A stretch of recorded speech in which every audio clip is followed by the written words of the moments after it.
Hello friends, good evening. कैसे हैं आप सभी? आई होप आप लोग बहुत अच्छे होंगे। एंड मैं हूँ beauty and this is my YouTube channel. तो दोस्तों, आप लोग को पता होगा कि मैं भी एक बैंकिंग एस्पायरेंट हूँ और मैं जो भी स्ट्रैटेजी फॉलो करती हूँ अपने प्रिपरेशन में, उसे मैं आप लोग के साथ शेयर करती हूँ। ठीक है, तो इससे पहले जो मैंने वीडियो शेयर किया था आपके साथ वो था क्वांट का और इंग्लिश का स्ट्रैटेजी वीडियो। तो आई होप कि वो वीडियो आप लोग को पसंद आया होगा। एंड आप हमें कमेंट सेक्शन में कमेंट करके ज़रूर बताइएगा कि वो वीडियो आपको कैसा लगा, आपके लिए हेल्पफुल रहा या नहीं रहा। ठीक है, तो आज हम आप लोग के लिए लेकर के आए हैं रीजनिंग की स्ट्रैटेजी।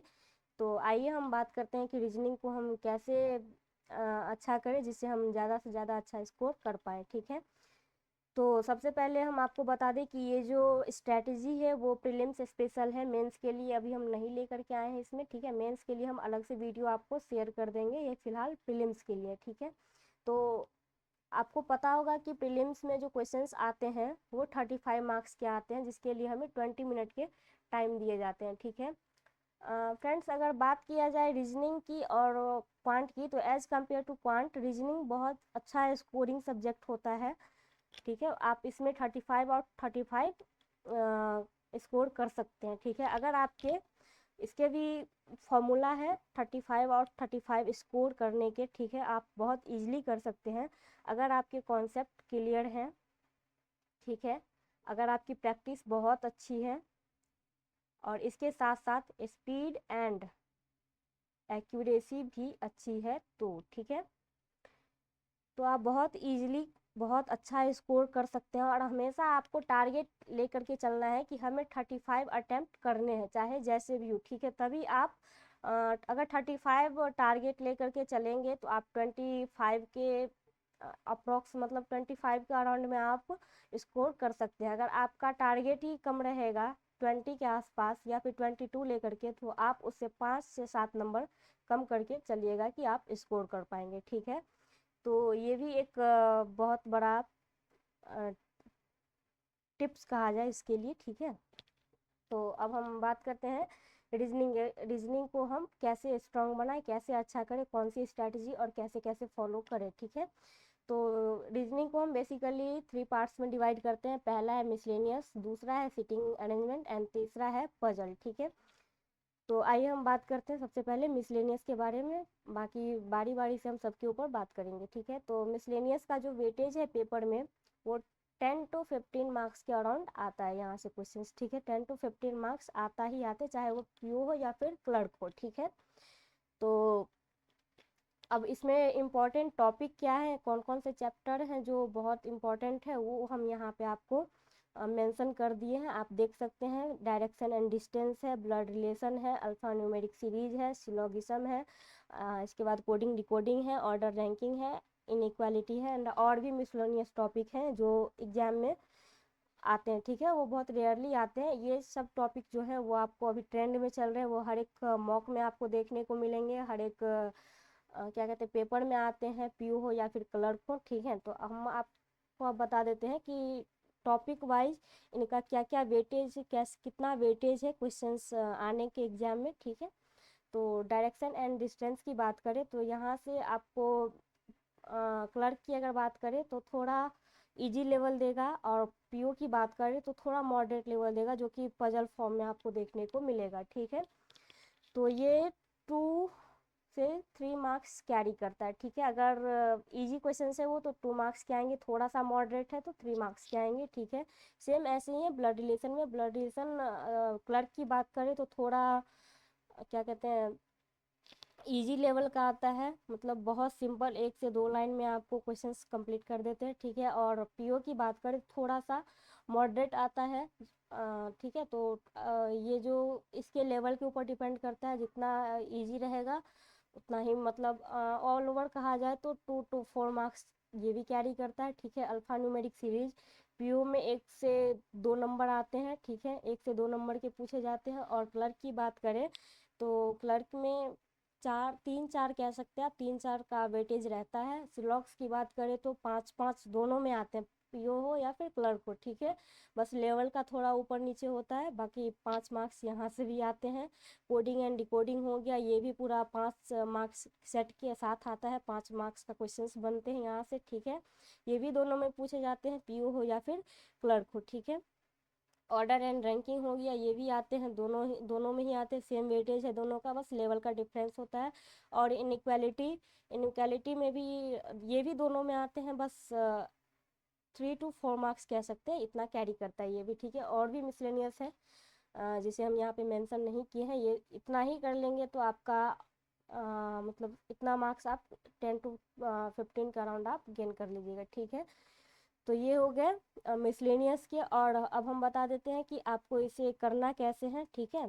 तो जैसे देखिए, सबसे बड़ी चीज़ है कि रीजनिंग के लिए हम आपको बता दें, अगर रीजनिंग की बात करें तो इसमें पेड सोर्स की कोई ज़रूरत नहीं है। आप बिना पेड सोर्स के भी, या फिर कह सकते हैं फ्री ऑफ कॉस्ट, जो यूट्यूब पे जो वीडियो पड़ा हुआ है आप वहाँ से भी कर सकते हैं। आप सर्च कीजिएगा direction and distance for banking exam prelims level का, आपको आ जाएंगे वीडियो निकल के। आपको जिनसे भी, जिस भी टीचर से समझ में आए आप उनका देखिए वीडियो, आप उनसे सारे टॉपिक्स को बारी बारी से कवर कीजिए, ठीक है। अब एक और इम्पोर्टेंट चीज़, जैसे आपका एक टॉपिक हो जाता है, जैसे डायरेक्शन एंड डिस्टेंस को आप उठाए, ठीक है, 3 से 4 दिन इसे कंप्लीट करने में लग गए, जो भी टाइम वो आपके ऊपर डिपेंड करता है, जितना जल्दी आप समझ सकते हो उतना जल्दी चैप्टर आपके कंप्लीट हो जाएंगे, ठीक है। तो जैसे आपका एक चैप्टर, एक टॉपिक कंप्लीट हो जाता है, आप अगले पे जंप करते हैं, तो अगले के साथ साथ ब्लड, जैसे आप डायरेक्शन एंड डिस्टेंस कंप्लीट करने के बाद ब्लड रिलेशन पे गए, ठीक है। तो ब्लड रिलेशन आपका चल रहा है, ठीक है, और इसके साथ साथ आप इसका भी क्वेश्चंस प्रैक्टिस करेंगे 5 से 10 मिनिमम, ठीक है। अगर नहीं कीजिएगा तो आप जो भी सीखे हुए हैं, जो भी समझे वो भूल सकते हैं, ठीक है। तो इसके लिए हम आपको बता दे रहे हैं कि आप डेली प्रैक्टिस कीजिए, जो भी टॉपिक आपका कंप्लीट होते जा रहा है बारी बारी से उन सबको भी लेकर के चलिए, और जो आपका रनिंग में रहता है उस पर भी फोकस कीजिए, ठीक है। तो ऐसे करके आप सारे टॉपिक्स को कर सकते हैं, और इसे करने में आपको मिनिमम 20 to 25 डेज लग जाएंगे, ठीक है। इतने में आप ये मिसलेनियस का टॉपिक कवर कर सकते हैं, ठीक है। तो ये हो गया मिसलेनियस के बारे में। अब हम बात करते हैं सिटिंग अरेंजमेंट पे। तो सिटिंग अरेंजमेंट में जो टाइप्स हैं जो अभी एग्जाम में पूछे जा रहे हैं, ठीक है, ये हो गया circular based, triangular based, square based, rectangular, ठीक है। और और भी इसके बहुत सारे टाइप्स हैं, हेक्सागोनल हो गए, पेंटागोनल हो गए, ठीक है। और इसमें वेरिएबल डाल देते हैं, इसी में जैसे सर्कुलर है तो इसी में वैकेंट वेस्ट आपको दे देंगे, ट्रायंगुलर है तो इसमें वैकेंट वेस्ट देंगे, या फिर ट्रायंगुलर में ये भी दे सकता है कि 2 पर्सन साइड्स पे है और 1 पर्सन कॉर्नर पे बैठा हुआ है, लेफ्ट राइट दोनों मिक्स करके डायरेक्शन दे सकता है, या फिर फिक्स डायरेक्शन देगा कि सबके सब साउथ देख रहे हैं या फिर सबके सब नॉर्थ देख रहे हैं, ठीक है। तो इसके भी बहुत सारे टाइप्स हैं, ये हम मेन जो इसका नाम है वो हम यहाँ पे मेंशन कर दिए। इसके टाइप्स बहुत सारे हैं, बहुत अलग अलग पूछे जाते हैं, ठीक है। और स्क्वायर बेस्ड हो गए, स्क्वायर में भी सेम ऐसे हैं, जैसे कि 4 पर्सन जो कॉर्नर पे है, 4 पर्सन साइड्स पे है, ये हो गए सिंपल, और सबके सब नॉर्थ देख रहे हैं, ठीक है। तो ये सिंपल हो गया। थोड़ा मॉडरेट इससे आता है, 4 पर्सन कॉर्नर पे है, 4 पर्सन साइड्स पे हैं, और कुछ कोई मतलब चार जैसे इसमें से जो कॉर्नर पे हैं वो साउथ की तरफ देख रहे हैं, और जो साइड पे है वो नॉर्थ की तरफ दे, ऐसे मिक्स करके आपको क्वेश्चंस यहाँ से बनते हैं, ठीक है। तो ये मेन जो इसका नाम है वो हम बता दिए, स्क्वायर बेस्ड है, ठीक है। और ऐसे ही रेक्टेंगुलर होता है, रेक्टेंगुलर में भी सेम टाइप्स के क्वेश्चंस आते हैं। और भी बहुत सारे हेक्सागोनल हैं। देखिए बैंकिंग एग्जाम में कुछ कह नहीं सकते, कुछ फिक्स नहीं है इसका, क्योंकि हर साल कुछ ना कुछ इसमें चेंजिंग होते ही रहता है, कुछ नया नया देखने को आपको मिलेगा। तो आप हर एक टाइप जितना हो सके आप छोड़िएगा मत, बस आप प्रैक्टिस करते जाइएगा, जितना जो भी नया चीज़ जहाँ से भी मिले आप करते जाइए, क्योंकि इसका कोई गारंटी नहीं है कि कब क्या नया पूछ सकता है, ठीक है। तो ये हो गया सिटिंग अरेंजमेंट के लिए। और अब हम बात करते हैं पजल की, ठीक है। तो पजल, सिटिंग एंड पजल दोनों को मिला करके 3 से 4 सेट आते हैं एग्जाम में, ठीक है। 3 से 4 सेट के क्वेश्चंस आते हैं। एंड पजल के जो टाइप्स हैं उसके बारे में हम बात करते हैं। पहला है बॉक्स बेस्ड, दूसरा है फ्लोर बेस्ड, तीसरा है लीनियर हो गया, उसके बाद डबल रो हो गया। लीनियर में भी आपको टाइप्स मिलेंगे कि 8 पर्सन लीनियर रो में बैठे हुए हैं, ठीक है, सबके सब नॉर्थ देख रहे हैं, या फिर सबके सब साउथ देख रहे हैं, या फिर कुछ साउथ देख रहे हैं, कुछ नॉर्थ की ओर देख रहे हैं। ऐसा करके आपको 2 से 3 टाइप्स इसमें भी मिल जाएंगे, ठीक है। और उसके बाद डबल रो की बात करते हैं, तो डबल रो में भी बहुत सारे टाइप्स इसके बनते, बहुत सारे नहीं कह सकते, इसमें तो फिक्स ही होता है, या तो नॉर्थ देखता है सबके सब, या फिर साउथ देखता है, बस थोड़ा बहुत वेरिएबल डाल के देगा, ठीक है। तो वेरिएबल इसका मेन रोल हो जाता है क्वेश्चंस को फंसाने के लिए, ठीक है। ऐसे ही करके अब डे पे आते हैं। डे बेस्ड हो गया, मंथ बेस्ड हो गया, ईयर बेस्ड हो गया, एज हो गया, और इसके बाद कंपैरिजन बेस्ड होता है, कैटेगरीज वाइज होता है, अनसर्टेन होता है, ठीक है। तो ये सारे क्वेश्चंस हो जाए, ठीक है।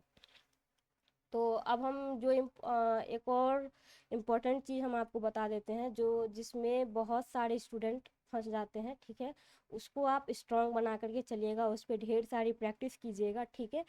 तो इसमें पजल की बात कर रहे हैं, तो पजल में जो टाइप्स होते हैं स्टैक बेस्ड होते हैं, ठीक है। स्टैक बेस्ड पजल्स होते हैं। जैसे आपको दे देंगे 1 to 8 बॉक्स है रखा हुआ, ठीक है, उसे अरेंज करना होगा आपको। तो ये थोड़ा इसमें स्टूडेंट ज़्यादा फंसते हैं, ठीक है। इसके बाद बात करें तो फ्लैट प्लस फ्लोर हो जाता है, ठीक है। फ्लैट प्लस फ्लोर इसमें भी स्टूडेंट फंसते हैं। इसके बाद वैकेंट वाला आता है, वैकेंट सीट, और क्या कहते हैं, अनसर्टेन और सर्टेन, ठीक है। इन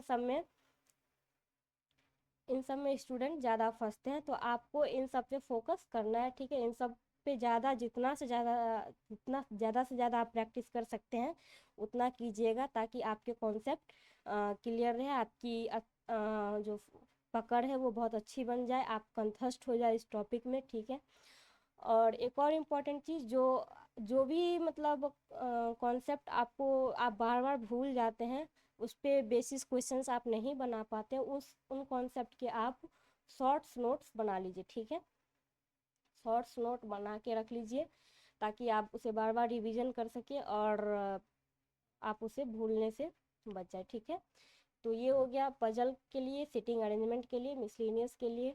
अगर आपको फ्री सोर्सेस हम बता दें, तो फ्री सोर्सेस के लिए आप यूट्यूब पे जाइएगा, वहाँ पे सर्च कीजिएगा, बहुत सारे टीचर हैं, जैसे अंकुश लांबा हो गए, सौरभ सिंह हो गए, इसके बाद और है वर्चुअस करके एक चैनल है, उनसे भी आप पढ़ सकते हैं। उसके बाद पुनीत सर होंगे, बहुत सारे टीचर हैं, और बहुत सारे के सारे अच्छे पढ़ाते हैं, ठीक है। कोई भी बुरे टीचर नहीं है, सब सारे के कंटेंट बहुत अच्छे होते हैं। तो आपको जिनसे भी समझ में आए उनका वीडियो उठाइएगा, ठीक है, उनको आप फॉलो कीजिए, वो जैसे जैसे बता रहे हैं वैसे वैसे सारे टॉपिक वाइज क्लियर करते जाइए। इसके बाद प्रैक्टिस के लिए हम बता दें, तो प्रैक्टिस के लिए आप पहले तो सारे टाइमर लगा करके आप पीडीएफ से क्वेश्चन सॉल्व कीजिए।